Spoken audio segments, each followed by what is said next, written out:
Hey, my name is Robin Carberry, and I'm a business coach and a digital marketer.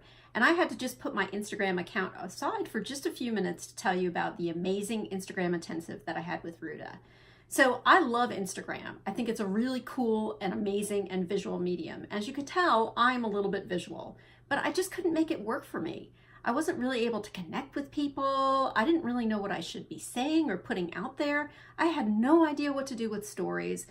I had no idea what to do with my hashtags. I was just a confused mess, and my account reflected it. All it took was for me to get on the phone with Roota and go through her intensive.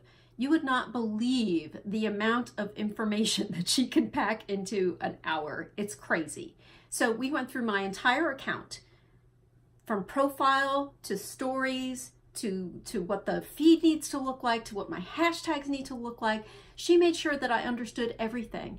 And at the end of the day, it was really so simple for me to implement. She gave me this amazing detailed report that walked me through step by step all the changes that we had talked about. And she had explained that I needed to make my profile actually look good and reflect what it is that I was doing.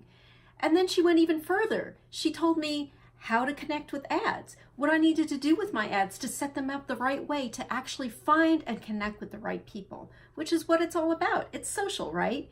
So please, if you have any Instagram confusion at all, or even if you don't, if you need to optimize your profile and optimize the way you connect with people, please, please, please reach out to Roota. Do yourself a favor. You won't believe the day and night difference to your Instagram profile.